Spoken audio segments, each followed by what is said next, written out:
Hello everyone, this is Professor Iris Miano giving you your Week 8, Day 15 collection of sections to cover. We are very ambitiously going to cover 3 sections. The next 3 sections in Chapter 5, which include isosceles triangles, and 5.3. 5.4 we're going to mention, but technically this construction demonstration will be presented in a separate video that you'll need to watch it. The link for it on Canvas will be directly underneath the link for this video, and then we'll wrap things up with inequalities in a triangle from section 5.5. And here we go. Let's remind ourselves what an isosceles triangle is. And I believe there's not technically space on your lecture notes in order to follow along with this in a written capacity, so just look and listen. We have a generic triangle ABC shown here, and notice that 2 of the side lengths are congruent to each other by virtue of these tick marks, okay? So that is enough information in order to categorize triangle ABC as isosceles. By definition, 2 of the side lengths are congruent.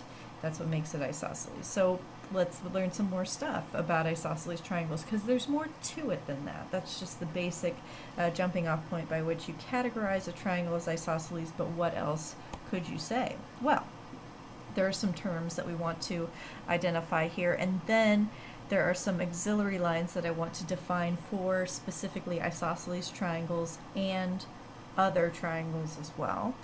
So stay tuned for those at the end of this long list of terms that we want to define. So for an isosceles triangle, here is generic isosceles triangle ABC yet again.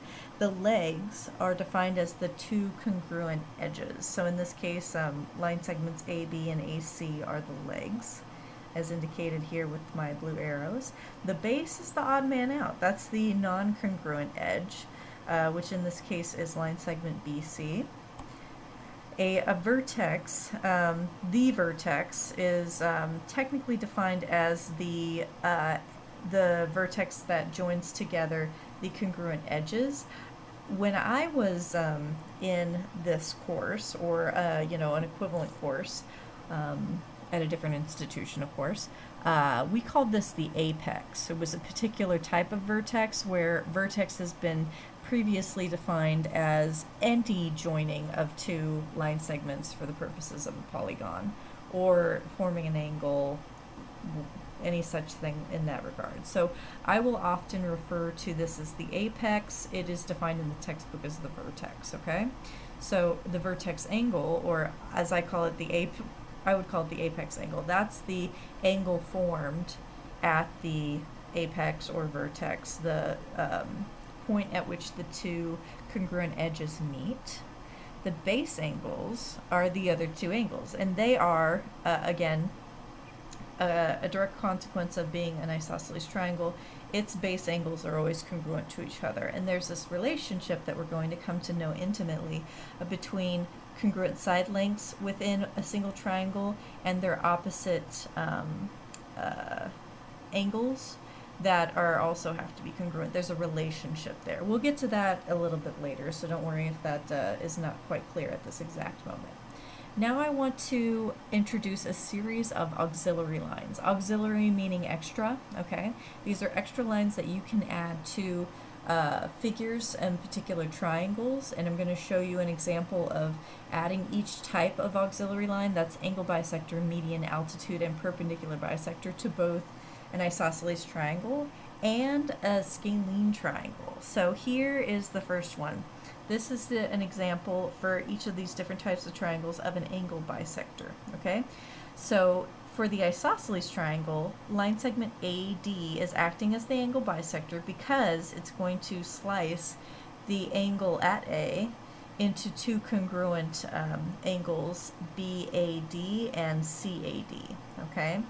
That's the purpose of this auxiliary line, and that's how you know it's an angle bisector. Here for scalene triangle EFG, I've added this auxiliary line EH, and it's acting as an angle bisector because, again, the 2 angles that are formed in the incorporation of this line segment EH to triangle EFG form congruent angles F and GEH.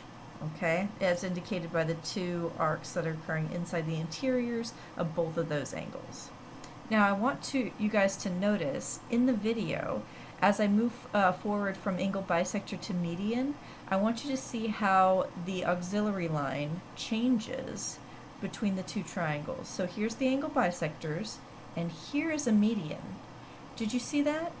Notice that the auxiliary line for the scalene triangle had to change in order to meet this new criterion for a median, which, by the way, it's an auxiliary line that meets its opposite edge from the angle in which it originates in such a way that it bisects that opposite edge. So notice that in the isosceles triangle, the notation which indicates that this auxiliary line AD is a median has changed to being two tick marks in the now present separate line segments that occur with the incorporation of this line segment AD. Similarly, with the scalene, the auxiliary line EH is now, like the H is in a different position than the angle bisector. I'll click back again just to show the distinction. Here's EH as an angle bisector, here's EH as a median, okay? The position of the H point had to change in order for the opposite side length to be cut in half. Okay, because here EH is an angle bisector, so its job is to cut angle E in half. Now it's a median, so its job is to cut line segment FG in half. Does everybody see the distinction there for the scalene? Now notice what's the difference for the isosceles triangle. Did AD actually change from being an angle bisector presently on the screen to a median? It did not. So it turns out that for isosceles triangles, angle bisectors are also medians. They're doing the same thing, but it all depends on how it's being defined as to what conclusion you could draw for an isosceles triangle. Okay, now moving on to altitude. An altitude is defined as an auxiliary line that meets its opposite side length perpendicularly, or forming a right angle, right? So here, the position of H for altitude EH, that particular type of auxiliary line, had to change yet again. But notice that auxiliary line AD for the isosceles triangle, it's still in the same position. And just by virtue of putting a little box indicating a right angle, that's my way of being able to show that this AD auxiliary line is now acting as an altitude. Okay, so let me go back again all the way to angle bisector, and let's go through the three auxiliary lines that have currently been defined. Here's angle bisector. AD doesn't change, so focus your attention on EH at the moment. Here's the auxiliary line EH acting as an angle bisector. Here it is acting as a median, and here it is, different still, acting as an altitude. So hopefully everyone can see how these auxiliary lines will change their look in a scalene triangle depending on which one you're talking about. Now, last one to go. What does a perpendicular bisector look like for an isosceles and for a scalene? Well, this one's probably the weirdest one yet. Here we go. Notice in particular what's going on with the scalene triangle. There is no way we can have a perpendicular bisector, an auxiliary line that meets some edge perpendicularly and bisects it while also going through a vertex. There's no possible way to do it. So it has to be a standalone line, as I presented it here, or line segment, or ray, I guess technically it could be, such that it's perpendicular to an edge and also cuts it in half, as indicated by the three tick marks in line segments FH and HG. Okay, now you may have noticed that AD hasn't changed one iota going through all of these different auxiliary lines in regard to the isosceles triangle. As long as it is going through the apex vertex, however it's called, the tippity top, as I like to call it, of the isosceles triangle, then you're going to get all of these auxiliary lines technically being the same line. Here's AD, the auxiliary line, as a perpendicular bisector. We know it's a perpendicular bisector because it's meeting the opposite edge perpendicularly, which by theorem is forming a right angle, not by definition, so be careful with that. And it's also cutting that line segment in half by making two congruent line segments, AD and DC. It's here it is looking like an altitude, here it is looking like a median, here it is looking at like an angle bisector. So notice for the isosceles triangle, the auxiliary line does not change among all the different types that it could be. It's all the same for isosceles. But this auxiliary line does change if it's in the midst of a scalene triangle. Okay, so again, just one more time recap. Focus on, I don't know, both of them at the same time. Notice, but the more interesting one is for the scalene. Here is the auxiliary line for the scalene acting as an angle bisector, a median, an altitude, and a perpendicular bisector. It's all over the place, but all of these things are the same line when dealing with an isosceles triangle. Okay? If we have any questions about that or need any further clarification, let's talk about it in class. Okay? But moving on, we have theorems and corollaries to present, and here's our very first one. Corresponding altitudes of congruent triangles are congruent. So what I've presented for you on your lecture notes are two triangles, ABC and DEF, and it is presented with this statement that they're congruent to each other. Now we talk at great length in 5.1 how to prove that triangles are congruent, and even present some next steps that could be taken after proving them congruent in 5.2. Excuse me. All right. And so what we're saying in this theorem is that if you were to add altitudes to these congruent triangles, as long as they are stemming from corresponding vertices, which in this case, I believe we're going to have these altitudes come from vertices A in triangle ABC and D in triangle DEF, like so, incorporating points X and Y respectively, then these line segments that make up the altitudes AX and DY are also congruent. This is the thing you get to conclude, provided that you are dealing with congruent triangles in the first place and that your altitudes come from, of course, corresponding vertices. Okay? Cool. So I definitely recommend that you add these altitudes, little boxes indicating that they are altitudes, and this particular statement to your lecture notes to illustrate this theorem. Okay, moving on. Second theorem in this section, the bisector of the vertex angle, or apex angle, as I like to call it, of an isosceles triangle separates the triangle into two congruent triangles. So here is an isosceles triangle, as indicated by these two tick marks in the legs, AB and BC. So if I was to draw an angle bisector, BD, which is what this second statement is indicating, that BD is an angle bisector type of auxiliary line, then the two triangles that result, triangles ABD and CBD, are therefore congruent to each other by virtue of this theorem right here. So it's, again, you have to have an isosceles triangle with an angle bisector in it. If you have those two things to begin with, you can conclude that the two triangles formed with the incorporation of the angle bisector are congruent to each other. All right, moving on. If two sides of a triangle are congruent, then the angles opposite those sides are also congruent. So this illustrates the relationship, before I move on to the next one, within a single triangle, and this is where it can get a little bit tricky. We don't want to extend this idea among multiple triangles, but within a single triangle, if you have two congruent edges, the opposite angles are also congruent to each other. So that's angles A and C, you could also say are congruent, okay? Now, you can go the converse with that is also true. So let's say we have a triangle ABC in which we have the two base angles congruent. Well, then you can say that they're opposite sides, which in this case are, AB and BC are also congruent to each other. Okay? So I only have the notation here on the figure, but you could also have a corresponding statement which would go something to the effect of line segment AB is congruent to line segment BC by virtue of illustrating these tick mark incorporations with the figure. Okay, moving on. An equilateral triangle is also equiangular. Okay, so this is probably a fact that we've more or less taken for granted in the previous sections dealing with triangles back in chapter 4, but here is a corollary in which we explicitly state that if we are presented with a triangle that has all three of the sides congruent as indicated by this figure, of course, with the tick marks and this corresponding statement, we can also conclude that the all of the interior angles are congruent to each other as well.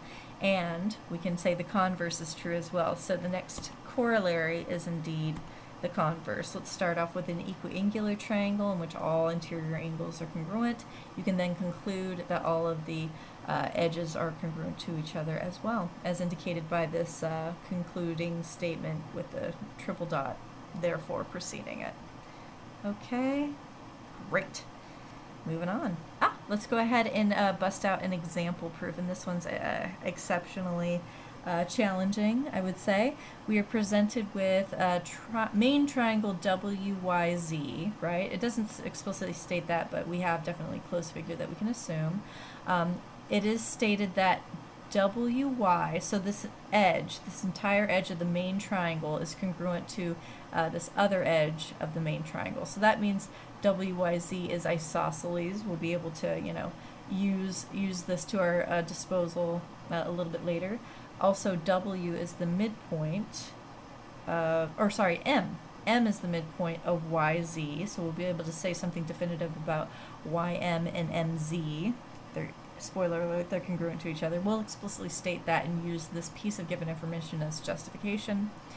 Furthermore, we have a couple of instances of perpendicular lines meeting, and when perpendicular lines meet, right angles are formed. We're going to use that theorem as well. To make MX congruent to MT. Where is MX and MT? That's these edges right here. We want to eventually be able to conclude that they are congruent to each other, and here's how I do it. Now, always I just plop all of the given information in the first statement and say it's given. Then I usually one, piece at a time, and usually in order, use the given information to make subsequent claims. So the first thing that I'm going to do is claim that angles Y and Z are congruent to each other. And why do I get to do that? Well, they're opposite edges, WY and WZ were said to be congruent. And if in a triangle, if congruent line segments are present, then the opposite angles are congruent. So here's my intensely truncated, but still totally valid reinterpretation of that theorem that justifies this claim here. Okay, so far, among these little triangles here, I have a pair of congruent angles. So my game plan, just in case that's not clear yet, is to say that these little guys inside of this main isosceles triangle, I want to say that they're a congruent pair of triangles. Then I'm going to CPCTC my way into making the proof statement happen. Here we go. Let me move on to the next thing. This M being the midpoint of YZ is going to allow me to say that YM and ZM are congruent to each other, and I'm using the definition of a midpoint. So far I have a pair of angles, I have a pair of sides. It would be great if I could get another pair of angles in some mechanism. Check out these perpendicular line statements. That's going to allow me to conclude that angles YXM are right angles. And so I could put little boxes in there, and then I can link them up as being a congruent pair of angles. So now it looks like I have among these two little triangles inside of the main triangle an angle-angle side situation of triangle congruency. So that is going to lead me to make my proof statement happen, because corresponding parts, let me go back, corresponding parts of congruent triangles are congruent. If you recall, that's what CPCTC stands for.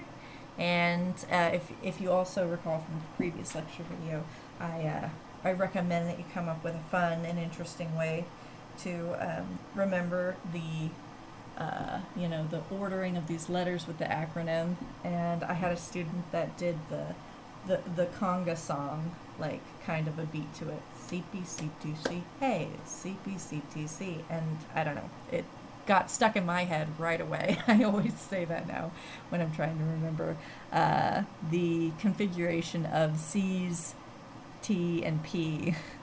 Anyway, you use what works for you though, okay? So let me know if you guys have any questions about this proof. Otherwise, we be moving on, okay? We're going to define something, a term that has already probably been clearly defined for many of you from ages ago in your mathematical career, but let's just make sure we're all on the same page. The perimeter. What is the perimeter of a polygon? Well, of a triangle, it's the sum of the lengths of its sides. In fact, that is the definition of the perimeter of any polygon. The sum of the lengths of its sides. We're going to specify things to just triangle land, okay? So let's say we have this generic triangle with edge lengths lowercase a, b, and c. So if we simply add them all together, that'll give us the perimeter, which is sometimes designated with a capital P, okay? So let's go ahead and entertain a quick example in which we suppose that BC is the base of an isosceles triangle ABC, not shown, and we want to find the perimeter of this not shown triangle if one side AB is 20 and BC is 8. Okay, so BC is the base of this isosceles, right? And that length is given to us. One of the legs, therefore, has to be of length 20, and so we know that the other leg, which will be what, AC in this case, is going to be 20. You know what would be really helpful in this example is if we drew the triangle that's being described here. So that's what I recommend that you do. Here is an example drawing of triangle ABC with the given lengths labeled, okay? And because we know it's an isosceles triangle, and because BC was designated as the base, we know that the length of line segment AC has to be what? Also 20.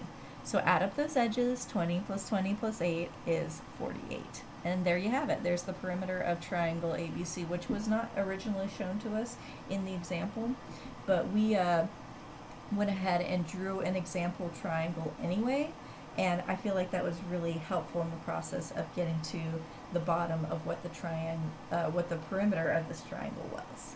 Okay, so I recommend that you do that anytime you're not given a figure but it's being described to you. I highly recommend, like, that's my general hint, anytime you're not given a figure but some sort of a figure is being described, like, give yourself a visual of that figure. Okay, moving on. Okay, so that's a wrap on 5.3. In 5.4, it's basically a review of various types of constructions and combinations of constructions that have been previously presented in Chapter 4 and 3, I think. Chapters 3 and 4 both have constructions 1 through 7. Now, this section presents at least one new construction of a 30-degree or 60-degree angle, and then I also want to show you bisecting it, getting a 30-degree angle, and then from there you have like all the different types of constructions that you would ever need for anything that's coming your way in 5.4. So that's going to have to come to you in a separate lecture video directly beneath this one in Canvas as far as like the link is concerned, and there is some space provided in your lecture notes for this particular packet of lecture notes. So feel free to use that area, or any blank piece of paper will be fine. But yeah, it's going to come to you in the form of a separate lecture video, and the instructions are example 4, page 269, coming at you in a separate thing. Okay, but for now, let's put a pin in this and continue on to section 5.5, in which we discuss inequalities in a triangle. The first thing that we want to do is make sure everybody's on the same page on what an inequality is. It's basically going to be a relationship between two numbers. This is a very super generic definition of this, in which it's read as A is greater than B if the symbol is facing this direction. If it was facing the other direction, if the alligator was eating the bee, for instance, right, or just reverse from what you see here, it would read as A is less than B. But that's not what you see here. This particular configuration of symbols reads as A is greater than B, and it's defined in such a way that you could rewrite A as being a sum between the B that it's being compared to with some extra number being added to it. Okay, super basic. I'm sure everyone is already having a working knowledge of far more intuitive maybe than this definition of what an inequality is. So we're definitely going to be dealing with inequalities in regard to angle measures, interior angle measures in a triangle, and also side length comparisons as well. So here we go. They come in the form of several theorems. Notice that we're jumping straight to the sixth theorem in this section. That means theorems 1 through 5 are not part of the curriculum, just so that we're clear. We're starting off on the sixth theorem in. And it reads as follows: if one side of a triangle is longer than a second side, then the measure of the angle opposite the longer side is greater than the measure of the angle opposite the shorter side. Oof, what a mouthful. Here is a corresponding example that I want to use to illustrate what's being said here. Please note that the figure is not drawn to scale. And I have, some edges that are labeled as far as their lengths are concerned. There's no units, but AB is 3 units long. The same units are being used for the length of AC, which is 7 units long, and so on and so forth. So notice that there's a shortest side, there's a mid-length side, and then there's a longest side. We want to extend the comparison of those side lengths to the opposite angle measures as well. So since AB has the shortest length of 3, we know that the opposite angle, which is angle C, is going to be the smallest measured angle. The medium-sized edge, length AC, which is a length of 7 units long, that's going to be the medium-sized in comparison to all 3 of the angle measures. So B is going to be in the middle, and angle A is going to be the largest measured angle because it is opposite the longest side in the triangle. You guys feel me on this? So hopefully there's a pretty clear relationship going on between side lengths and angle measures in an opposite positions within a triangle.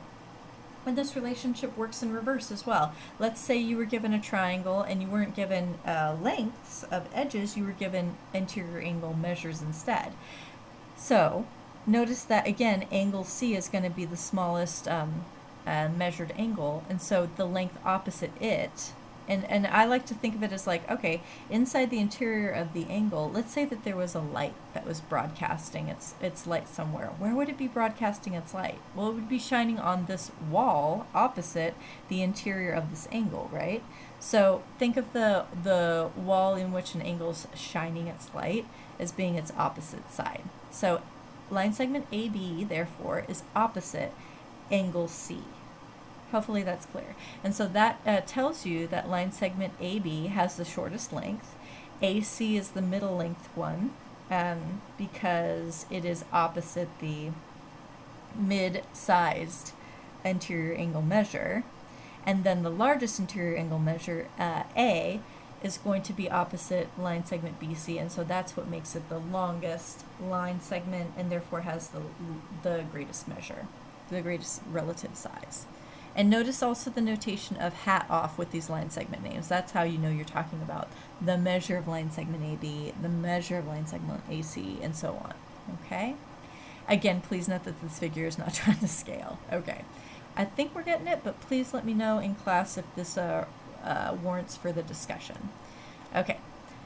Here we go. There's a corollary. The perpendicular line segment from a point on a line is the shortest line segment that can be drawn from the point to the line. So I illustrate this with a generic triangle, and I give you some auxiliary lines, none in particular other than AE, which is the altitude, right? And it turns out the altitude or perpendicular line segment from point A to line segment BC is the shortest possible distance. That'd be AE, which can also be categorized as an altitude. Okay.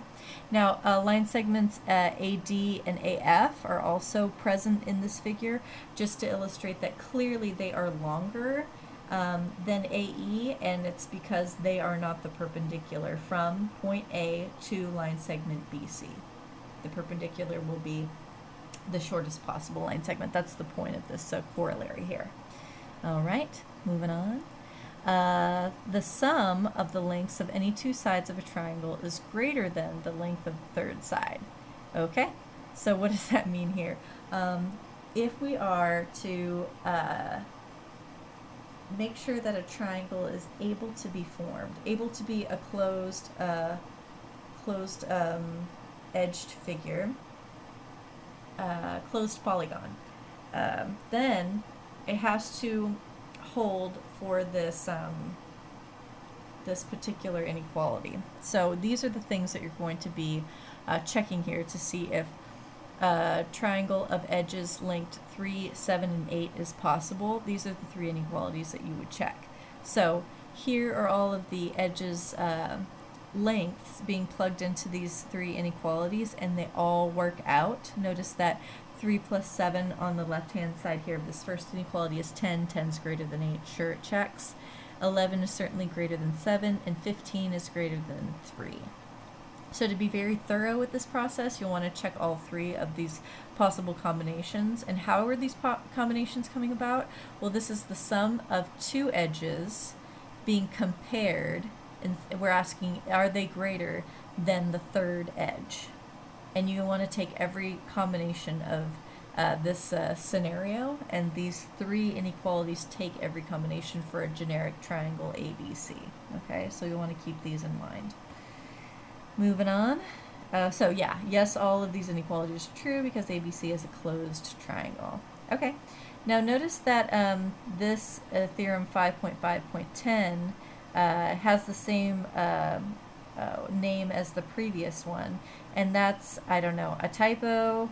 It should be 5.511 or some such other name. Yeah, this is one of the things that I got to submit to our publisher to be corrected for future semesters. The length of any side of a triangle must lie between the sum and difference of the lengths of the outer two sides. So this is an extension of this concept here, but it is taking into account that one of the edges is unknown, and you want to come up with a range of values that's appropriate for this unknown edge in order for this to be a closed triangle, an actual polygon. So this is how you'll set up the compound inequality to find the range of values appropriate for the unknown edge. You take the difference of the two known edge lengths, and you set that as the lower bound, and you take the sum of the two edges that are known and have that be the upper bound. You simplify, and in this case it looks like that x needs to be strictly between 4 and 10. It cannot be equal to either one of those edge lengths, or you're not going to be able to have a closed polygon. It'll be something that is not able to connect, or just closes in on itself flush with the edges. We could talk more about that in class, what I mean. But for now, your job is just to know how to set up this compound inequality to find the range of appropriate values for an unknown edge's length, okay? Now, let's, for example, test 3 different possible triangles to see if those edge lengths can form a triangle. Let's start with a proposed triangle that has edges 7, 7, and 14.